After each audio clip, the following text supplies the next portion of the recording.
Morning. Welcome to this month's class, Money Basics, Spring into Action. My name is Teresa McDuffie, and I am the Legacy Program Director. We are so glad and honored to have you with us today. We got a treat for you today. We have a power couple that are our speakers today, LaQuetta and Kenyatta Mitchell of Wallets and Purses Financial Solutions. So we are so honored to have them. Before I introduce our speakers, I wanted to let you know that we will have a moderator that will be looking at your questions. Go ahead and add your questions in the chat, and that moderator will be asking the questions as the speaker takes breaks during the presentation. I am going to introduce our speakers for today. LaQuetta and Kenyatta Mitchell are the owners of Wallets and Purses Financial Solutions. They are on a mission to empower others to live a life of freedom without worrying about money. LaQuetta graduated from Johnson C. Smith University with a Bachelor's of Science degree in Computer Science Information Systems. She then pursued her master's degree in Computer Science from Shippensburg University of Pennsylvania. Kenyatta graduated from Johnson C. Smith University with a Bachelor of Science degree in Business Administration with a concentration in Management. Although their formal education is more geared towards other industries, this husband and wife team is dedicated to stopping the cycle of money woes in our community. They have spent the last 7 years teaching, coaching people and businesses through financial breakthroughs. Wallets and Purses allows a customizable approach for clients to take control of their finances, eradicate debt, and implement a plan for the future so they can live the life they deserve. So welcome, Ken and LaQuetta. Good morning. Good morning. Good morning. Thank you guys for having us this morning. And we're going to get kicked off to talk about how you can spring into action. All right, so we do have some interesting facts for you. Between 61% to 64% of Americans live paycheck to paycheck. The total American household debt is $15.6 trillion. Wow. This is some interesting facts. So right now we're going to put a link in the chat. It's basically a self-assessment. This will allow you to, take a look at yourself when it comes down to, seeing if you are in between those stats or not when it comes down to it. We're going to give you at least 3 minutes, and we're not going to ask for the scores. Like I said, it's self-reflection. So basically take this time to take the assessment and then go from there, okay? Good morning. Well, hey. Hello. How are you? I am good. How are you? Just marvelous. What did I do?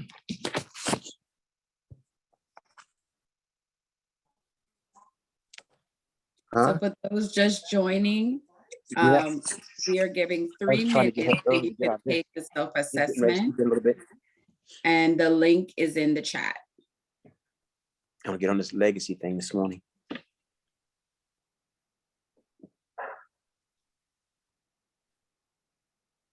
All is well with you? Yes. Awesome.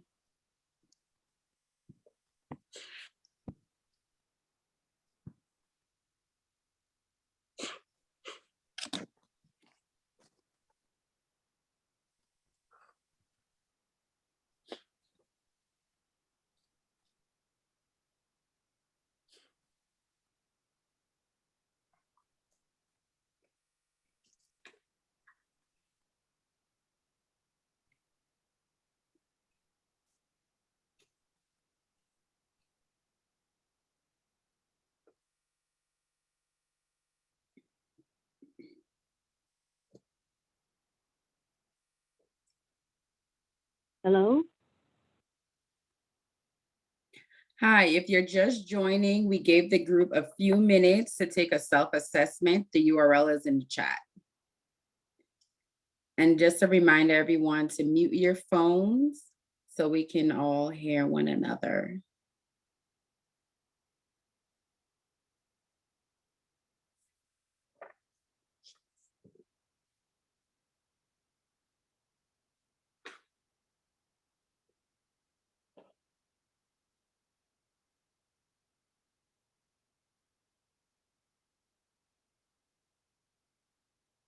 Okay.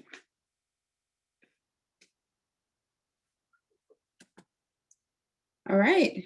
So by now you guys would have finished, taking the assessments, and that is really just for you, right? That's for you to be able to gauge, where you are, and if there were any surprises, now you have a good idea of what that looks like. Okay. So we're going to jump into the aspect of our program where we want to talk about ways that you can take action, right? Because some of your results may have been startling. Some of your results may have been right on par for what you were tracking, right? And so one of the first things that we always talk to clients about is having a budget, because a budget allows you to organize your money in a way that essentially proves to have good benefits for you to understand where is your money going and how are you spending it, right? So we just kind of wanted to talk you guys through what a practical budget would look like. This is something that we use with our clients all the time. I do want to remind everyone that no budget is the same, right? When you think about how you spend your money, where you spend your money, all of that is driven by your experiences, is driven by your goals, is driven by your income. And so there's not a one budget fits all, right? And so just because somebody allocated a certain amount for a particular category on their budget, don't compare yourself, because again, we're all different and we all have different, wants, and we live our lives according to that, right? And so when you do a budget, the first thing you always want to take into account is how much money are you actually bringing in, right, for that month. Some people live off a commission, and so you may say, well, I can't do a budget because it's hard to be able to pinpoint how much money am I actually going to be bringing in that month. Well, even for those people, we have a budget that we use for irregular income. And I'll talk a little bit more about what that looks like throughout the other slides. Okay, but for a typical budget, let's say you get paid bi-weekly or on a monthly basis, you want to always make sure that you're covering all the different categories in your budget, right? So housing, utilities, you'll have a saving category, charity, transportation, right? Because if you have a car, there's things that you want to be able to account for with that. Insurance, food, medical health, recreation. And so these are just typical categories that you would have in a budget. But what you probably haven't seen before are these percentages next to these categories. And we build them into our budget. Hi, someone is off mute. Okay, so we typically build these percentages into our budget because we want to give people a frame of reference, right? So for example, housing, the rule of thumb is that you want to stay in between 25 to 35% of your take-home pay for housing cost. We've seen where people have gone to 40%, 50%. At that point, you are stretching yourself so much in that one particular category that the other categories are gonna suffer in some manner, right? So let's say you went for really, really big house, really, really expensive car, right? So you were over that 35% threshold for housing, and then for the transportation, you were at 30%, right? Then what does that mean and look like for your other areas of your life, right? And so we always use that to kind of help clients understand when you think about, what is important to you, what your goals are, does your budget reflect that, right? And another thing I want to say, if you do go through a budget and you find, oh my goodness, I'm overspending in the grocery area, right? One thing that you can do, well, two things you can do. Areas that are budget busters, you can do a cash system, right? So that means you get paid and you decide, okay, I'm gonna do $400 for groceries, because you typically spend $900, right? We've seen that.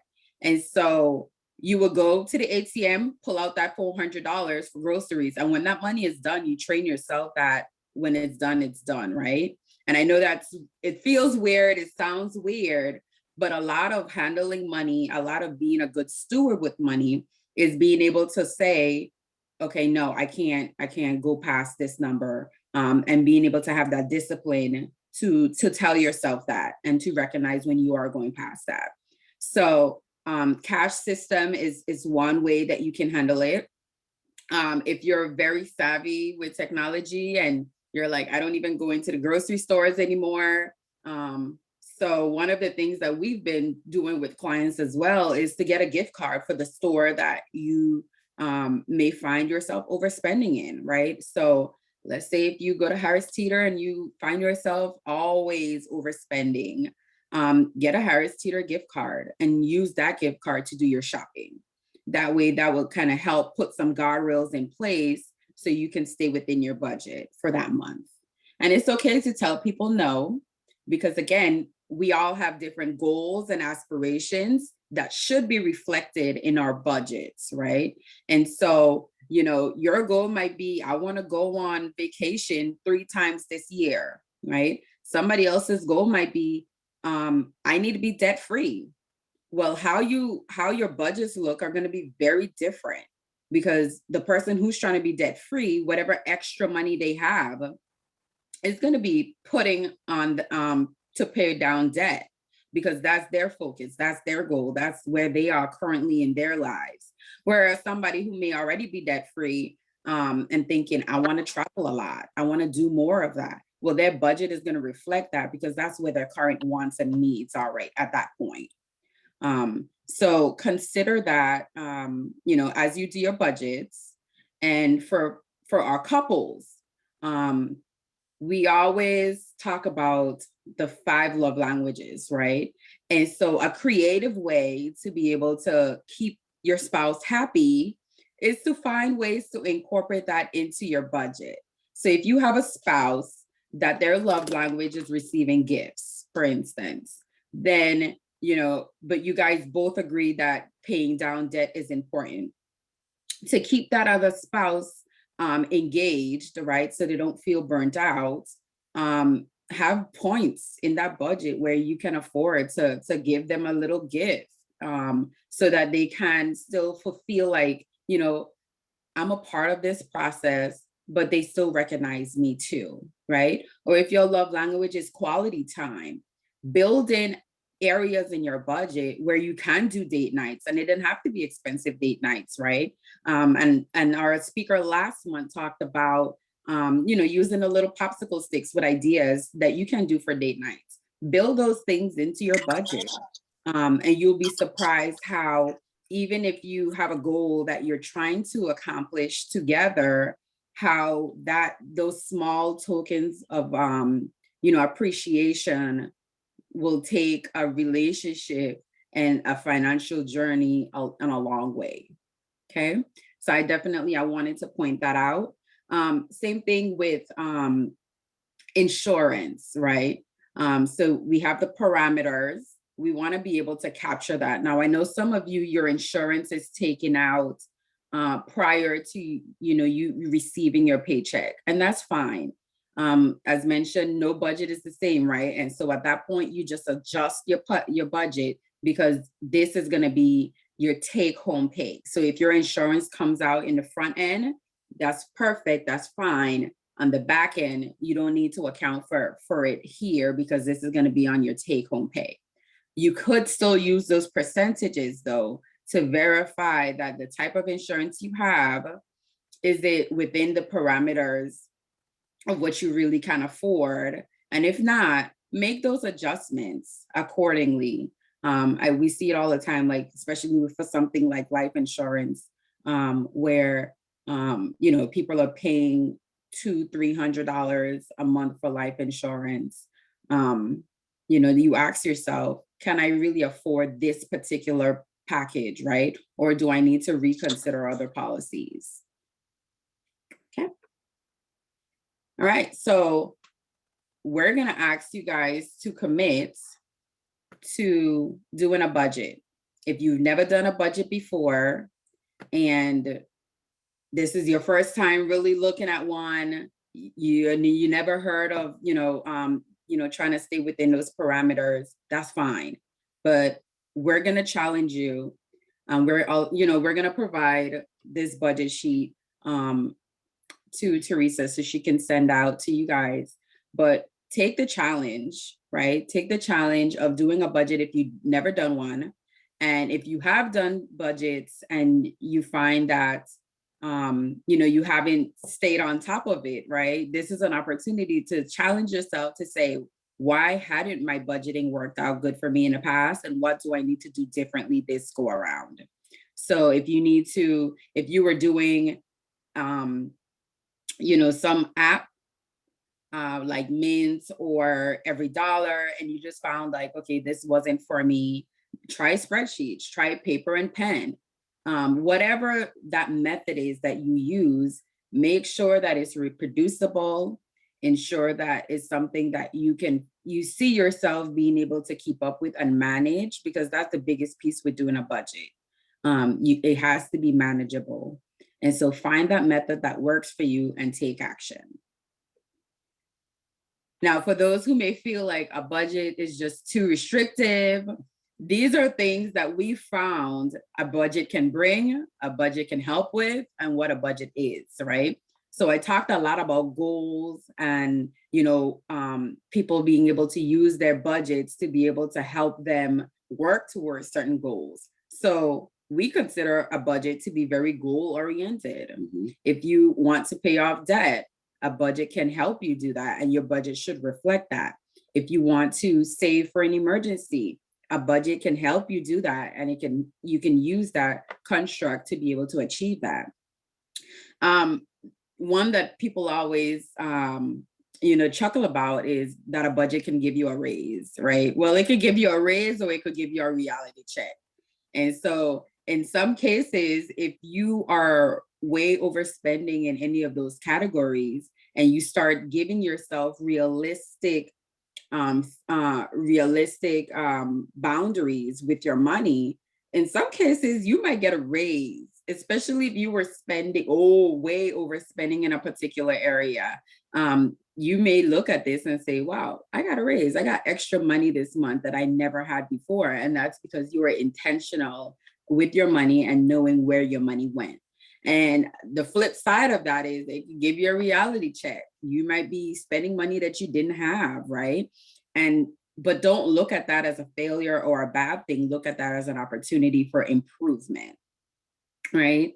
And so now you know your reality. It's giving you that check. What are you going to do about it to change that trajectory, right? And then for couples, I can't say how often we've heard that having a budget, an agreed upon budget, really helped with improve the communication, right, between spouses, because now you guys are on the same page on where you're spending your money and how you're spending your money, and the goals that you're working towards with that. So we wanted to just kind of point out some things that a budget can do for you, in case you were on the fence, right? And the best people with their money will tell you that it all starts with the budget. All right. So now that we already spoke about budgets and what the budget brings, we need to focus on how to, maintain a budget with your four walls. 4 walls being shelter, food, clothing, and utilities. So by having a budget, this will basically set the budget in stone because you have to focus on these 4 walls when it comes down to creating a budget. Like she was talking about earlier, you got to have, when we're having clients and they're like, I can't afford to be on a budget. I live paycheck to paycheck. And we tell them like, hey, everyone can get on a budget. You can see where your money is going if you focus on the 4 walls first. Once you focus on the 4 walls first, and then you see where your budget is going, then you can start adding those other expenses, not wants, but expenses that you have when it comes down to your budget. And one thing for our folks with irregular income, when I mentioned how you could do a budget, this is where you would start, right? So you would have a budget and you would have your, essentially these 4 categories, right? To protect your 4 walls, right? And so once you have those things allocated and paid for with, whatever money you have in, then any additional monies that you get in, irregular or not, because you've covered the most important necessities, everything else you just kind of start bringing up from that list into your budget. Okay, now I can, maybe I can add restaurant because I've already taken care of my necessities. Now I could add in, paying debt, right? You may have a credit card, and you can bring that up into your budget, and you just do that on a monthly basis, okay?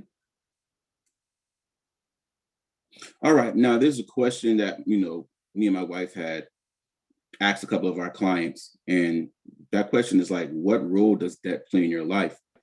Sometimes people feel that debt is a necessity. Sometimes people feel like, hey, I don't want debt at all. So I would take a minute to reflect on this question for yourself, being just to see what role does debt play in your life. All right, so let's take a minute for self-reflection. And after this minute, if we have any questions, we'll also take them at this time.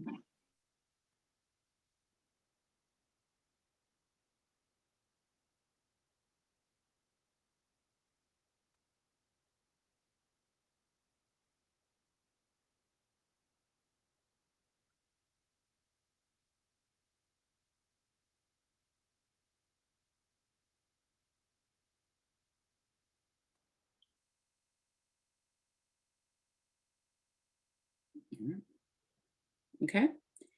Do we have any questions so far? No questions. All right. You guys are rocking and rolling it then. Okay. Oh, okay. Good question. Just got one. Okay, I see. All right. So the question was, what do you consider to be good debt? So you typically, when people hear good debt, bad debt, right? We tend to justify why we need debt. And a question like this is why it's so personal, right? Because for some, you may say having no debt is the best thing for you, right? Some may say good debt is, a car, because there's an opportunity to get, an investment like opportunity out of owning a home, right? And so you may justify that having a mortgage is considered good debt.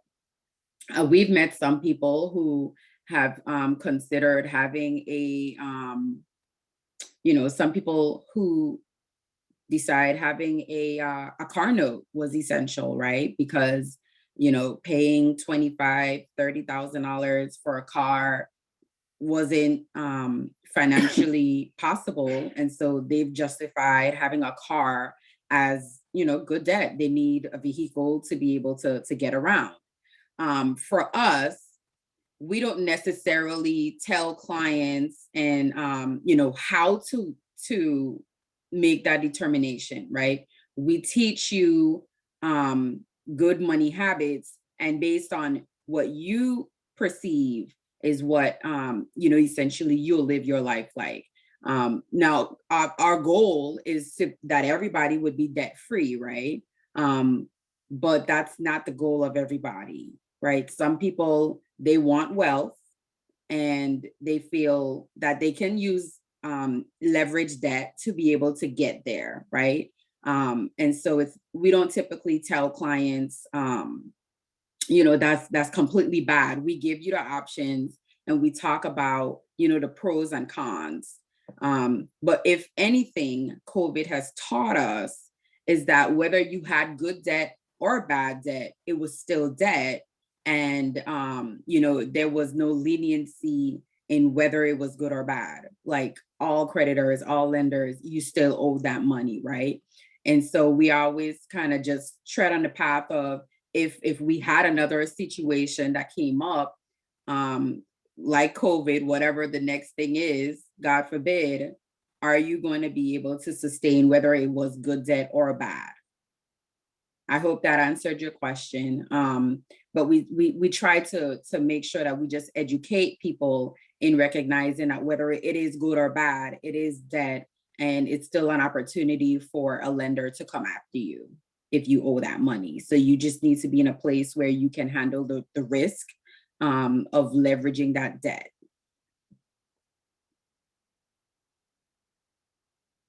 Okay. All right. So we had another question about the 4 walls. So yeah, to go back to the 4 walls again: shelter, food, utilities, and clothing. Yeah. So at bare minimum, you need to make sure, especially if you're living paycheck to paycheck, or if you're feeling like you don't have a lot of money to be able to pay off debt or money to be able to build up your savings, you want to focus on primarily those 4 pieces. So if you have a roof over your head, if you have food on your table, if you have clothes in your back, and you have your lights on, right? And then you work your way past that. And then you say, okay, now I can, add more to savings, or now I can, pay off debt, or now I can go out to a restaurant, whatever that looks like. Not mean to cut you off, but it's good to at least, have a name for what you're paying for. Because I know sometimes when we first started our budget, it was to see the name that the money was going towards. And then after that, you're like, I did, like you said in the last slide, I actually got a raise because I know where my money, where my dollars is going. So that'll help you out too as well. Yeah. Okay. All right. So now we're going to talk about some strategies for debt repayment, right? Because, if you're on social media, you see it everywhere. Even with what's going on in politics, where it's like, are we going to get student loan forgiveness? Are we not? And so the only thing that you can control, right? Because we don't have any control over what the government does. We don't have any, well, to some degree, we don't have any control over what our neighbor did, but we do have control what's in our wheelhouse, right? And this is an opportunity where you can take action. And so these are common strategies that we typically see and use. Debt snowball is essentially you creating a list of all your debt, and you put in each debt in order, from smallest total balance to the largest. And you pay all the debt, right? Your monthly minimum payments and all of them. And then you say, okay, I have extra money now because I got really tight with my budget. You just start attacking that first debt. And then once that debt is paid off, you take the payment that you were using on that the first debt, and you roll it into the second, and you just keep repeat and recycle that process until you get through your entire list of expenses or debts that you needed to pay off. So that's the debt snowball, and the graphic to the right is essentially kind of how it works. The debt avalanche, similar approach. You make a list of all your expenses or all your debts, except this time your list is based on the highest interest rate, and you pay that first, and you work your way down to the debt with the least interest rate. And then the third is debt consolidation. So let's say you have a bunch of little debts out there. I say little, but you know, you have debts with different lenders, and you may be overwhelmed because it's a lot. You have to deal with different lenders, different interest rates. How do you bring it back in, right? So sometimes you may go for a debt consolidation, and in doing that, you take out a new loan that essentially will then pay off all the other loans that you have out there. And then you have that one loan now that may have replaced, the five lenders that you had. And so the reason why we don't particularly push, debt consolidation is because money is emotional. But it is an option, and we don't deter people from it. It is an option, especially if you're overwhelmed. But money is emotional. And so if you, with the debt snowball, if you paid off your first debt, right? You get excited, right? Because that first, your smallest debt could have been $500. You're excited. You're like, I can check this thing off my list. I have the energy now. I can move on to the next thing. It kind of gives you adrenaline, right? It gives you that feeling like you can accomplish this thing. But if you did the flip side of that, and you did the debt avalanche, well, what if your highest interest rate was $20,000 on a $20,000 loan, right? How are you going to approach that? You're going to keep chipping away at it, right? The debt avalanche is the highest interest rate first. And so that particular loan could have been $20,000. You're going to chip away at it.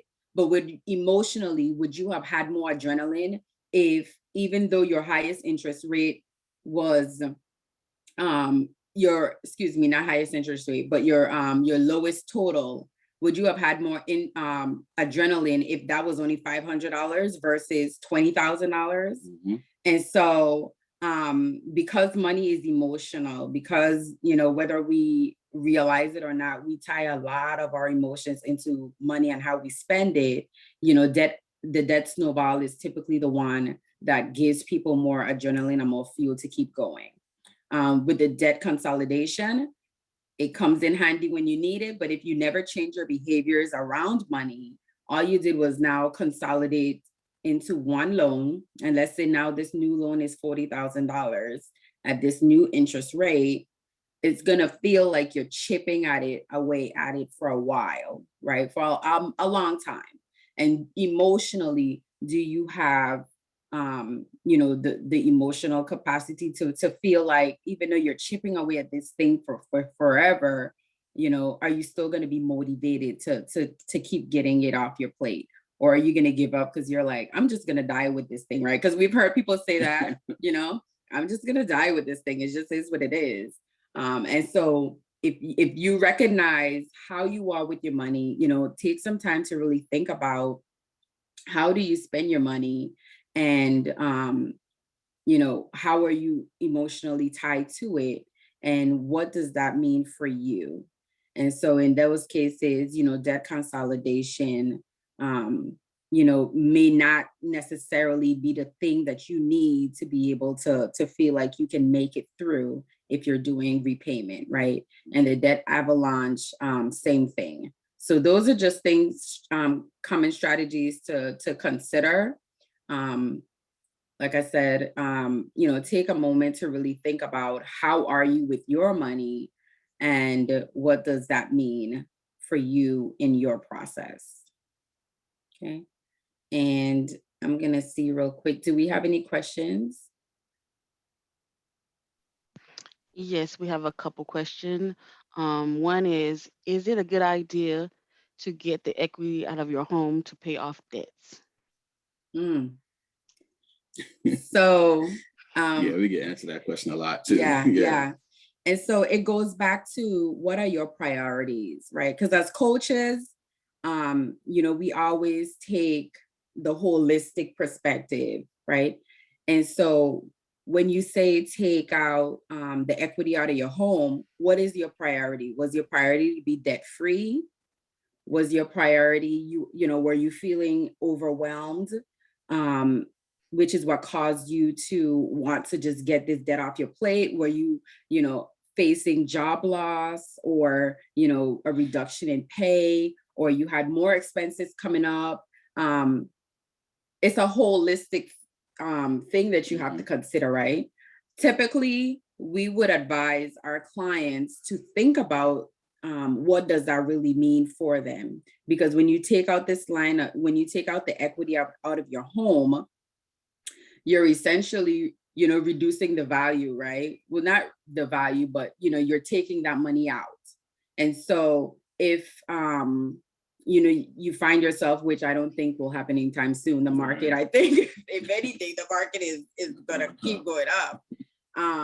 But if you find yourself in that space, are you comfortable with knowing that you've now taken out money against your home and the value of your home to pay off something else? You may come to the conclusion that it was worth it. Maybe the interest rates at that point you felt comfortable with, right? But you have to weigh the cost, right? So we wouldn't typically just say, go ahead and take that equity out, because what does it mean for you in the long run, right? And were you intending to stay in that home, for a certain amount of years after? Or was this just a pit stop home and, you see yourself wanting to get another home in the future? So we don't typically tell people to take out equity out of their home, because there are so many factors that you should consider before you make such a judgment call. And it has to weigh out, right? What are you trying to pay off? And, what's the interest rates that you were dealing with?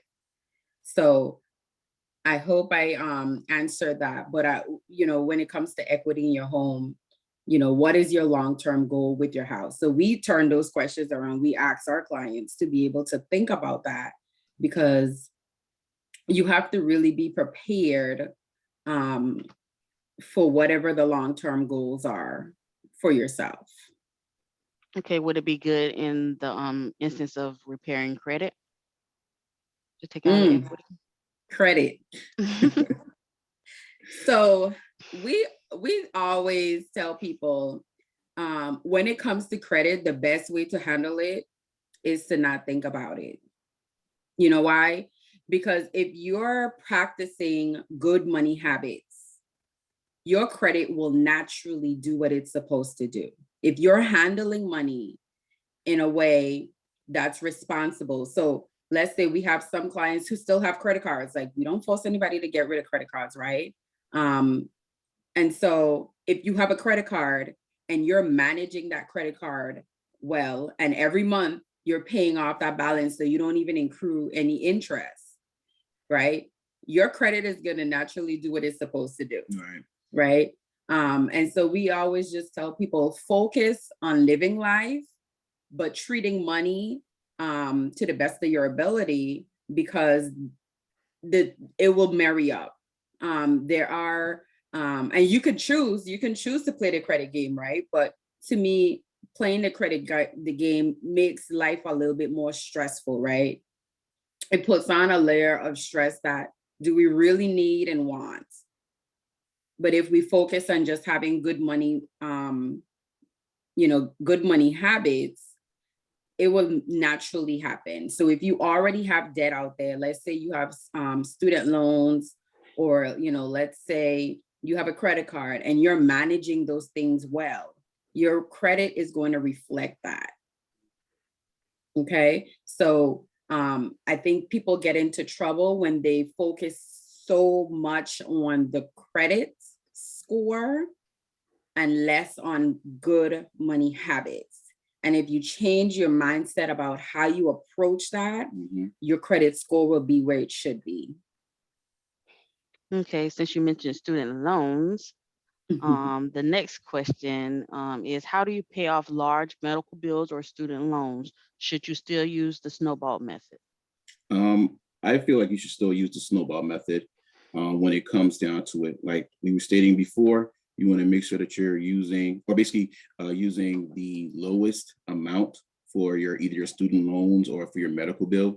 Like I said, put them in order from lowest to highest, and just make sure that you're basically paying the minimum. And then once you knock out the lowest minimum, the lowest bill, then start using that same money that you were paying on the bill that you already paid off and start adding that towards the student loans. It will drop down. And like she said, you're going to see, once you see those numbers start to drop, you're going to be like, okay, I can do this. What we learned is that gazelle intensity. So the minute that you see that first debt getting paid off, you're like, okay, now I can do this. Now you see the second debt paid off. You're like, okay, now I'm really getting this debt out of the way. Third, fourth, whatever it may be. But it's just the fact that you're now knocking down the debt so fast, like you said, the gazelle intensity is like, now it's making you believe that you can do anything else. Hey, I want to go ahead and pay off my car. Hey, I want to go ahead and pay off my home. So I mean, by doing the debt snowball, which, because we're students of it as well, and we have used the debt snowball when we were starting to pay off our debt, and it works. So we're not going to steer you wrong. I would suggest using the debt snowball method. Yeah. And remember, a lot of the student loans, especially if you decide, okay, I want to pay off my debt, right? That's your goal. Then commit to it.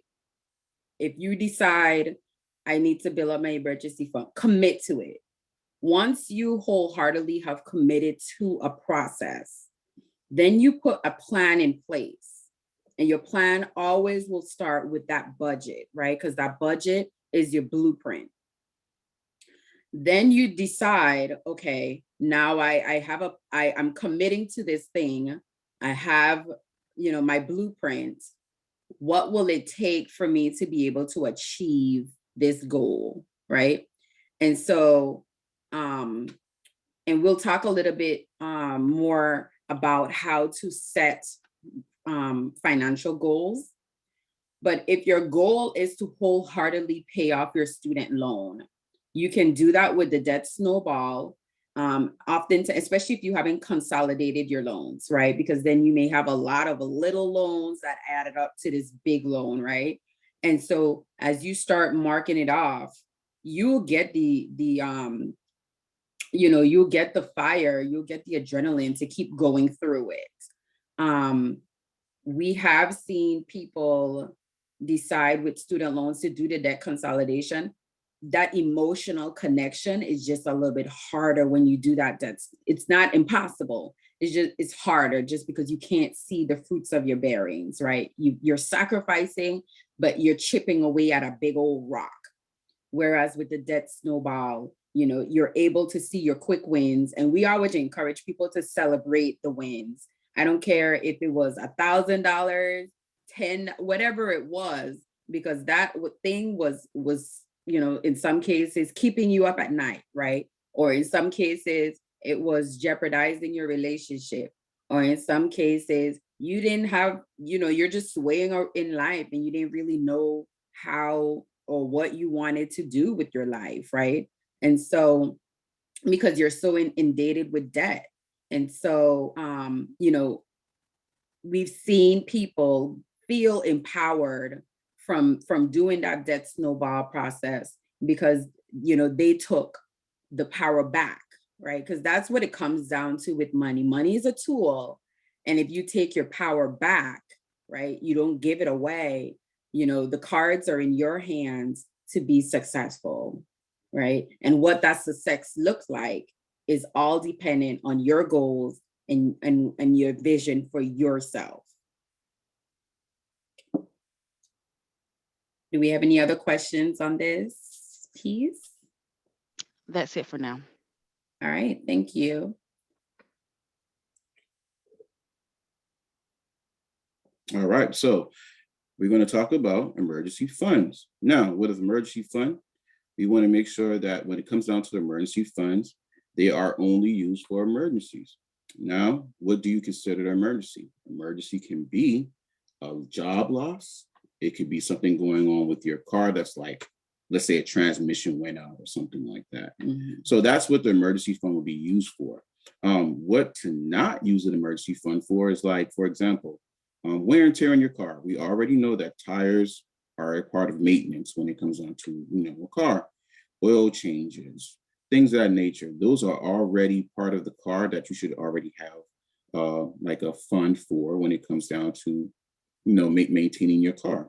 So that's not a part of our emergency fund. Now, we have clients that always ask us, like, how much am I supposed to save when it comes down to an emergency fund? What we do is we go right back to the budget. We take a look at the budget and basically average out how much, basically for the past 3 months, how much you've been spending when it comes down to your budget. So we ask our our clients to go back to their budget.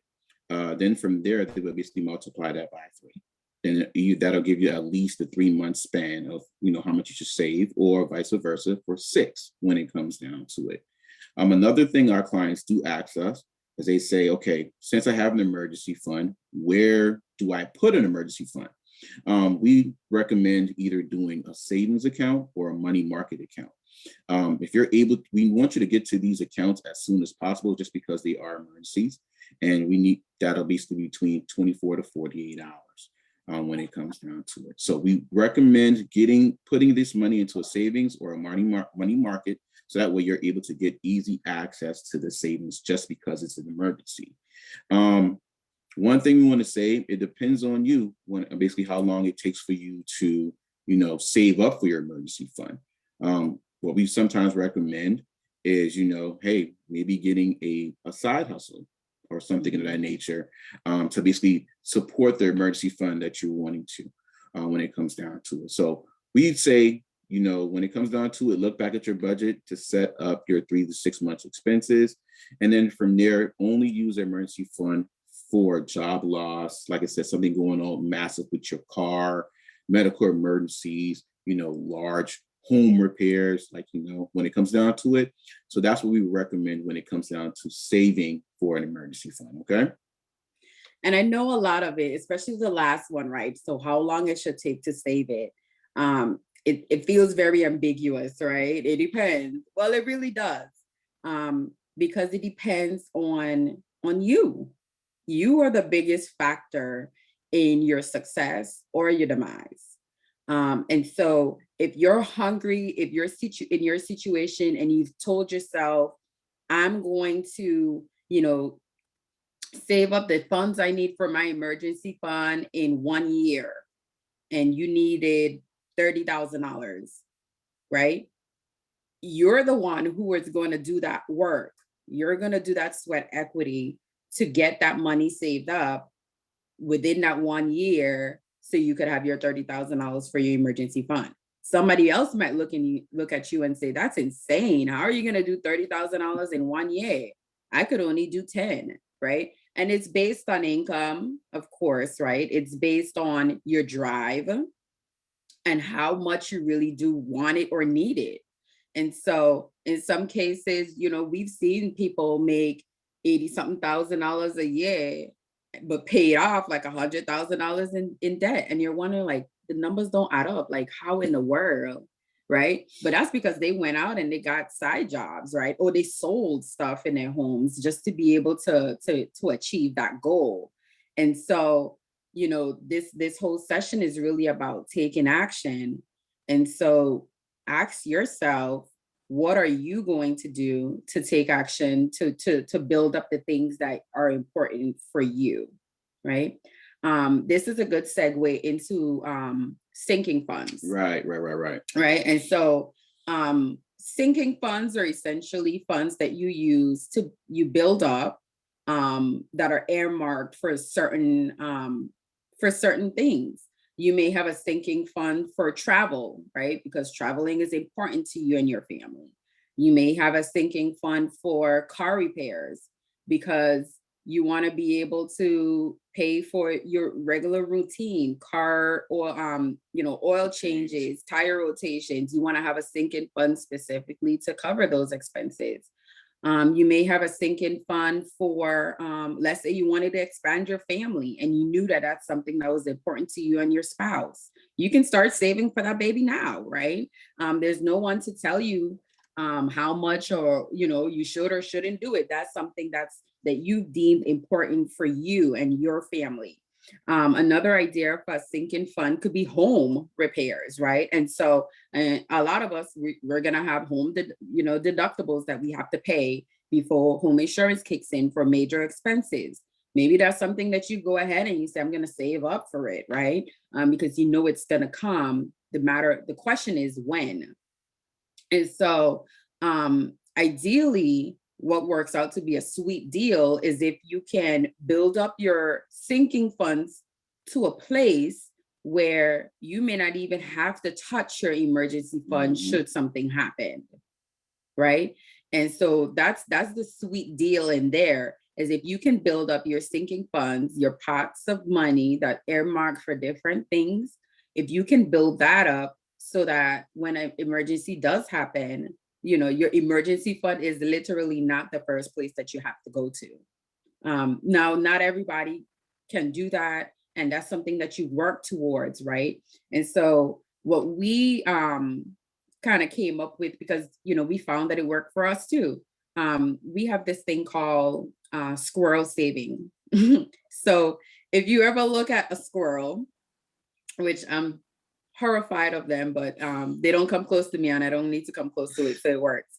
But if you look at a squirrel, they'll come and they'll grab an acorn and then they'll run away, go up in a tree, do what squirrels do. But they'll just do that, right? They don't come and they don't grab a whole bunch of acorns at the same time and try to like climb the tree. They might, they just grab one and they're kind of off on doing their thing.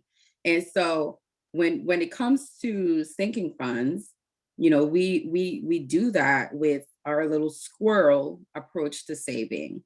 And so what that means is, if you create your sinking funds, put aside, $25, $15, whatever it is, and auto draft it, right? So out of sight, out of mind.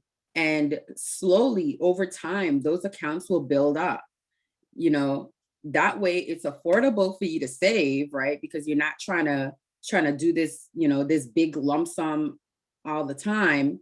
And you're doing it in pieces. $25, you might say, okay, I couldn't go get me some coffee for, 3 visits or whatever. And so you don't miss that money so much because it was so small, to begin with. And so you just, like a squirrel, you just kind of put that money to the side. And we always tell clients to automate, because automation allows you to be consistent. Automation allows you to have that out of sight, out of mind, and you don't have that temptation to try to spend it elsewhere because it's already earmarked for something else. So if you can get your sinking funds to a place where they can protect your emergency fund, then that's a good goal to have if you never thought about doing that before. Okay. Do we have any questions? No questions. Okay. All right. So let's talk about setting SMART goals. I love SMART goals. I love it for work. I love it for finance. I just love it. And you'll see why. So SMART goals, be specific. Is it measurable? Is it achievable? Is it relevant? And is it time bound, right? And so this example here is a financial goal. Somebody wants to buy something for their wife for her birthday, right? So this, specific, what do you want to do? Well, I want to buy something for my wife for her birthday. Is it measurable? Well, how much do you need to put aside for it? Right? Can you measure that? Well, yeah, I can measure it because I want to put $600. Okay, cool. Is it achievable? When you do your budget, can you really afford, to spend $600 on your wife's birthday gift, right? Ask yourself these questions. And if the answer is no, then you scale back, right? Because you don't want to make a goal that's not realistic, right? That you can't achieve before you even start trying to work towards it. So once you see, okay, yeah, I can swing it in my budget. Is it relevant? Well, is it relevant? Is this gift something that your wife really wanted and it would have made her really happy? Well, then yeah, I would say it's relevant, right? But on a more serious note, if it was, if in this example, if it was another example where you were trying to save for your emergency fund, is it relevant, right? Do you need to have that emergency fund? Your answer would have been yes, right? Because you want to feel protected. And is it time bound?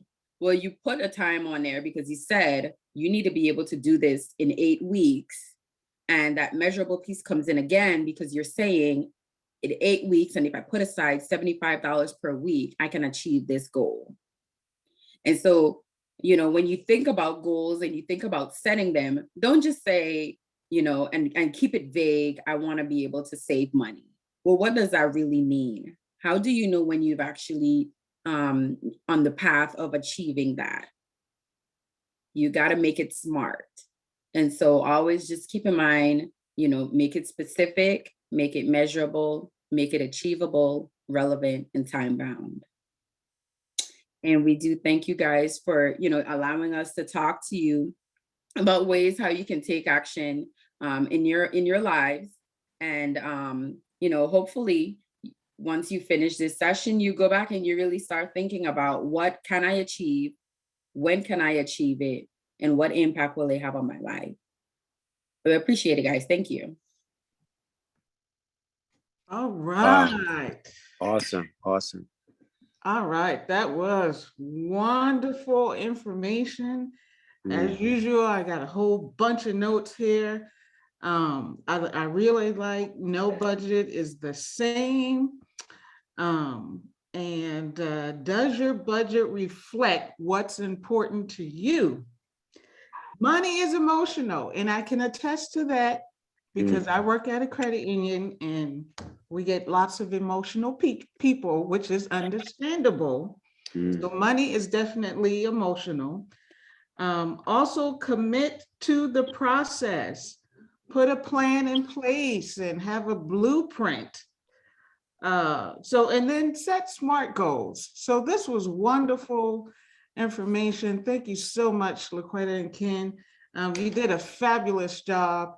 And we really appreciate it. I just want to mention, if you guys think of any questions after this class for Ken and LaQuetta, please send an email to the Legacy Program email address, which is legacyprogram227@gmail.com. And we have that in the chat. I want to let you know also that our next class in April is College Planning Basics. We'll be talking about tips on student loans, scholarships, grants, and the 529 plan. All right. Anything else? Any other questions or comments? Teresa, I'm in agreement with you. It is, I have so many notes here. It's so amazing. Some of the things that you mentioned also, I like the budget busters. Yeah. And, the take action, there's a lot of information they gave. We just have to take action. And of course, and I pray that at some point we can include information about life insurance.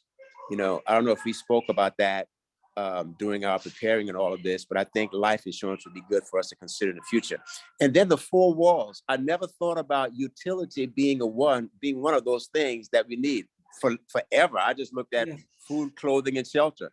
But utility, it is so important. These guys have done such a great job. Man, y'all make me proud every time I hear y'all. Great job, man. This team is just doing a great job. Thank you guys so much. Keep doing what you do. And folks, take actions. Yes, Apostle, I just wanted to piggyback on you about life insurance.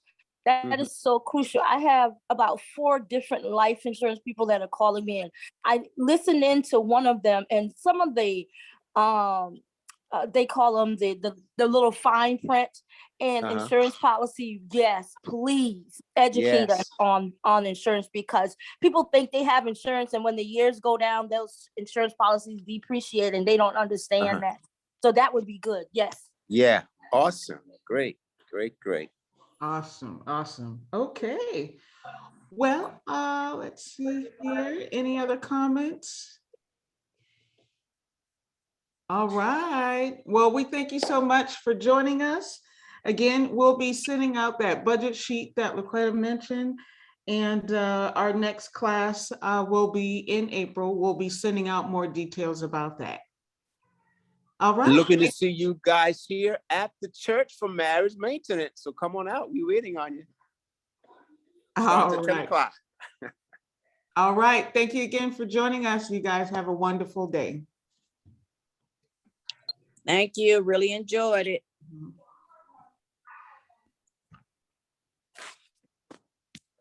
Boy, that